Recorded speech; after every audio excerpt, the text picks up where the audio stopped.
ওয়ালাইকুম বন্ধুরা, কেমন আছো তোমরা? আজকে আমি তোমাদের মাঝে নিয়ে এসেছি গণিতের এই ধাঁধাটি।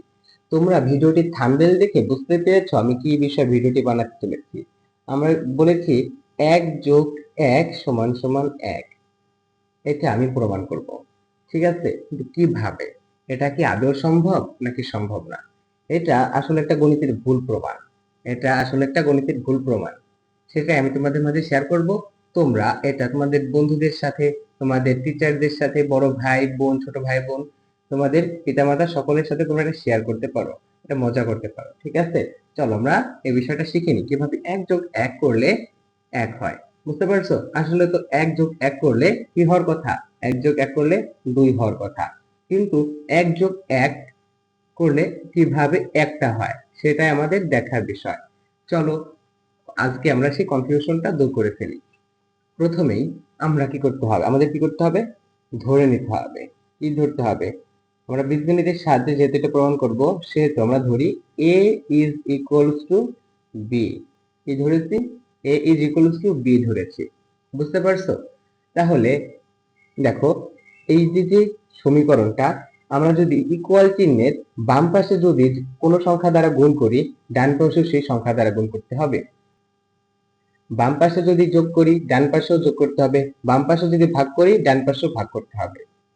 বুঝতে পারছো? অর্থাৎ তোমার সমান চিহ্নের দুই পাশে একই সংখ্যা দ্বারা গুণ, ভাগ, যোগ, বিয়োগ করতে হবে। তাহলে আমরা যদি এটাকে কি করি, উভয় পাশে যদি a দ্বারা গুণ করি, তাহলে a আছে, এই পাশে আছে b, তাহলে এই পাশে যদি কি করি, a দ্বারা গুণ করি, a ইনটু a থাকলে হয় a square.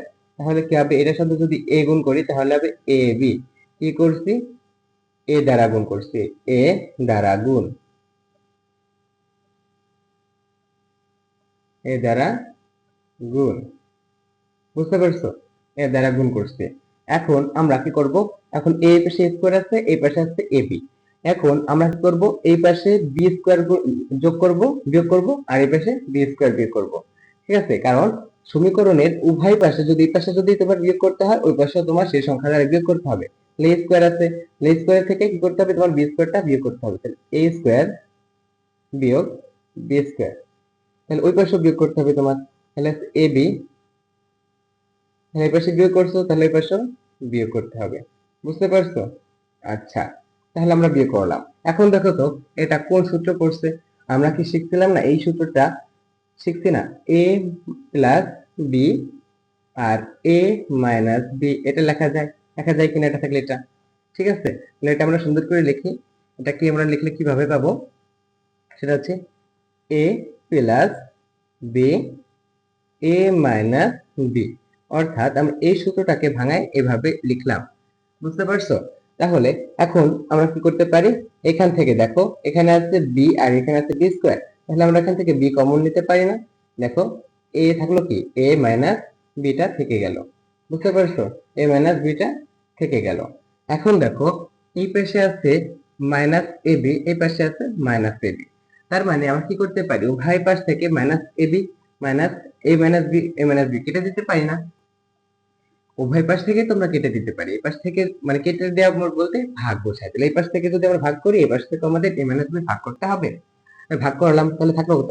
a plus B, আর থাকলো বি। তাহলে a plus B is equals to থাকলো কত?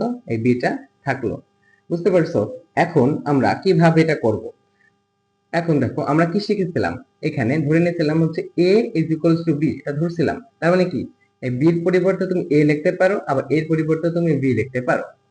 তাহলে তুমি দেখো, এখানে এ আছে, তুমি এর পরিবর্তে তুমি কি লিখতে পারো? বি লিখতে পারো। লিখতে পারো না? আচ্ছা, তাহলে তুমি প্লাস চিহ্ন থেকে যাবে, বি, বি বসাই দিবা, আর ইজ ইকুয়ালস টু বি থেকে যাবে। এখন দেখো, এই পাশে আছে একটা বি, এই পাশে আছে একটা বি, আর এই যে একটা বি। তাহলে একটা বি, দুইটা বি, আর এই পাশে আছে শুধু বি। তাহলে শুধু বি মানে একটা বি। দেখো, এই পাশে আছে বি আর এই পাশে আছে বি, তাহলে আমরা কি করতে পারি? এখান থেকে দুই পাশ থেকে কেটে দিতে পারি।